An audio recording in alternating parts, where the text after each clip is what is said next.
رسول اللہ صلی اللہ علیہ وسلم نے فرمایا جو بندہ عشاء کی نماز با جماعت ادا کرتا ہے، جماعت کے ساتھ عشاء کی نماز پڑھتا ہے اور فجر کی نماز با جماعت ادا کرتا ہے، نبی کریم صلی اللہ علیہ وسلم نے فرمایا یہ بندہ ایسے ہے جیسے اس نے پوری رات کا قیام کیا ہے۔ عشاء کی نماز جماعت کے ساتھ پڑھ کے گیا ہے، جا کے اس نے آرام کیا ہے، راحت لی ہے، سویا ہے، گھر کے اندر بستر کے اندر آرام کر رہا ہے، لیکن فرشتے اس کا قیام لکھ رہے ہیں۔ فرشتے کیا لکھ رہے ہیں؟ قیام لکھ رہے ہیں کہ یہ بندہ قیام کر رہا ہے، یہ بندہ رکعات پڑھ رہا ہے، صبح کی نماز آ کے جماعت سے پڑھتا ہے۔ فرمایا رسول اللہ صلی اللہ علیہ وسلم نے یہ ایسے جیسے پوری رات عبادت کرتا رہا ہے۔ اتنی اہم ترین نمازیں ہیں، انہی دو نمازوں کی وجہ سے رسول اللہ صلی اللہ علیہ وسلم نے فرمایا کہ جو ان دو نمازوں کی طرف چل کے آتے ہیں ان کو اللہ تعالیٰ قیامت والے دن مکمل ترین نور کی خوشخبری دیتے ہیں کہ ان کے لیے مکمل نور ہوگا۔ اور اسی طرح نبی کریم صلی اللہ علیہ وسلم نے فرمایا من غدا الی المسجد، جو بندہ صبح کے وقت مسجد کی طرف آتا ہے اور راح یا شام کے وقت مسجد کی طرف آتا ہے، اعد اللہ لہ فی الجنۃ نزلا، اللہ تعالیٰ نے اس بندے کے لیے جنت کے اندر مہمانی تیار کر رکھی ہے کہ صبح کے وقت مسجد کی طرف آئے یا شام کے وقت مسجد کی طرف آئے تو نبی کریم صلی اللہ علیہ وسلم نے فرمایا اللہ نے اس کے لیے بہترین مہمان نوازی جنت کے اندر تیار کر رکھی ہے۔ اس کا مطلب ہے جنت اس کی پکی ہے جو بندہ صبح کے وقت مسجد کی طرف آئے، جو بندہ شام کے وقت مسجد کی طرف آئے۔ فرمایا رسول اللہ صلی اللہ علیہ وسلم نے اس کے لیے اللہ تعالیٰ نے جنت میں مہمان نوازی تیار کی ہے۔ اور اسی طرح حضرت ابو ہریرہ رضی اللہ تعالیٰ عنہ ایک دفعہ مسجد کے پاس سے بازار کے اندر گئے، جا کے دیکھا کہ لوگ کام کاج کے اندر مصروف ہیں، تجارت لین دین کے اندر مصروف ہیں۔ کہا تمہیں کیا ہو گیا ہے کہ رسول اللہ صلی اللہ علیہ وسلم کی میراث تقسیم ہو رہی ہے اور تم یہاں پر بیٹھے ہوئے ہو؟ لوگ بھاگے ہوئے آئے، مسجد کے اندر آ کے دیکھا کہ کچھ لوگ تلاوت کر رہے ہیں، کچھ لوگ رکعات پڑھ رہے ہیں، کچھ اللہ کی کتاب کی تلاوت کر رہے ہیں، کچھ آپس کے اندر آخرت کا مذاکرہ کر رہے ہیں۔ لوگ واپس کے جا کے کہنے لگے ابو ہریرہ کو کہاں ہے رسول اللہ صلی اللہ علیہ وسلم کی میراث تو ہمیں نہیں نظر آئی، آپ تو کہتے تھے اللہ کے نبی صلی اللہ علیہ وسلم کا ورثہ تقسیم ہو رہا ہے وہاں پر۔ کہا تمہاری تباہی ہو، وہی تو رسول اللہ صلی اللہ علیہ وسلم کی میراث تھی جس کو تم چھوڑ کے آگے ہو۔ اللہ کے نبی صلی اللہ علیہ وسلم نے کوئی درہم و دینار، کوئی مال و دولت ورثہ نہیں چھوڑا، یہی چیزیں رسول اللہ صلی اللہ علیہ وسلم نے میراث کے اندر چھوڑی تھی۔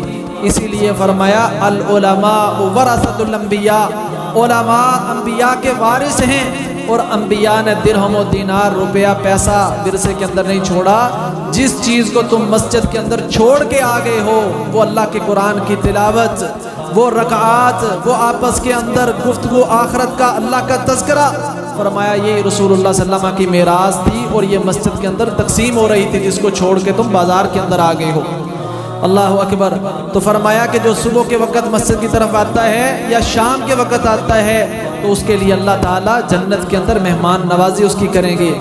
اللہ اکبر۔ اسی طرح رسول اللہ صلی اللہ علیہ وسلم نے فرمایا جو بندہ صبح کے وقت مسجد میں آئے اور نماز پڑھے، اس کے بعد ایک یا دو آیتیں قرآن مجید کی سیکھتا ہے، ان کو سمجھتا ہے، فرمایا اس کے لیے ایک آیت اگر سیکھتا ہے تو ایک سرخ اونٹ سے زیادہ بہتر ہے۔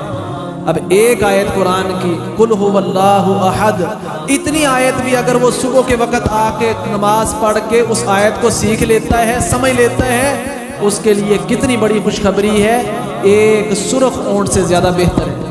یہاں آواز لگے کہ صبح کے وقت 6 بجے ہر ایک شخص کو ایک ایک سرخ اونٹ دیا جائے گا، کون ہے ہم میں سے جو پیچھے رہے گا؟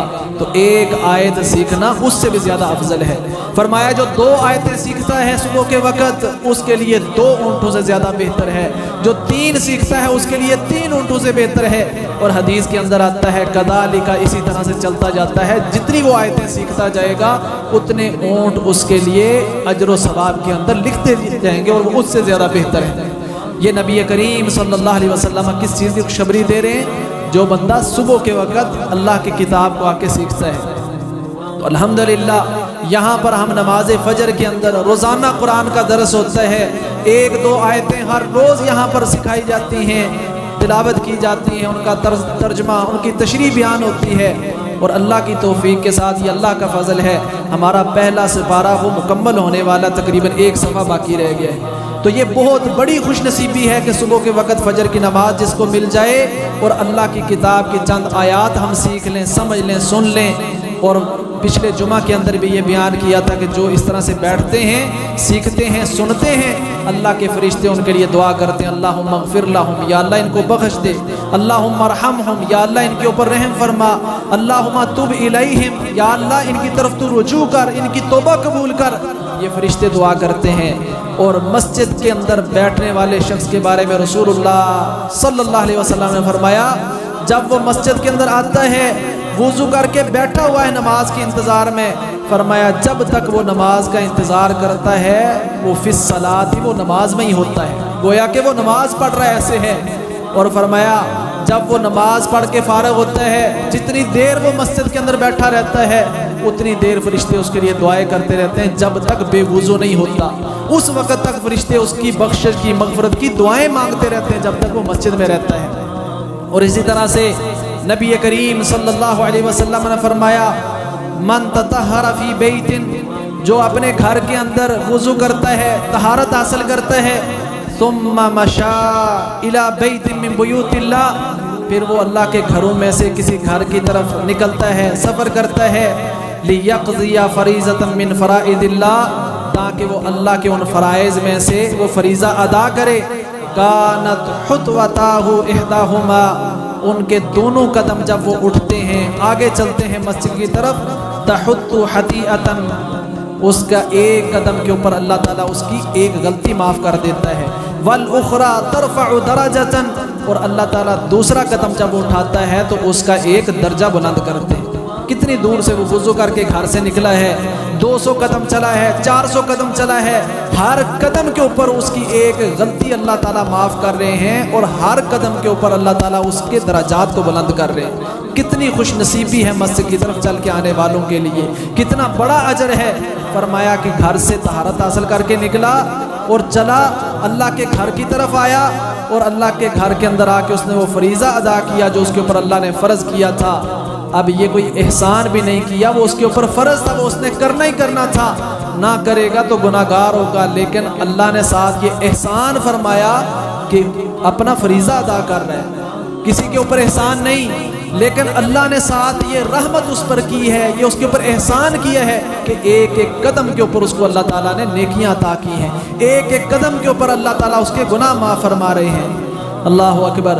اسی طرح رسول اللہ صلی اللہ علیہ وسلم نے فرمایا من بکر وابتکر، جو بندہ صبح صبح بیدار ہوتا ہے، اٹھتا ہے، واغتسل وغسل، خود بھی غسل کرتا ہے، اپنے گھر والوں کو بھی غسل کرواتا ہے، مسجد کی طرف آتا ہے، فرمایا یہ ایسا بندہ ہے جس کو اللہ تعالیٰ ایک ایک قدم کے اوپر 1 سال کے روزوں کا اجر عطا فرماتے ہیں، ایک ایک قدم کے اوپر 1 سال کے صدقے کا اجر عطا فرماتے ہیں۔ یہ کس کی وجہ سے مل رہا ہے؟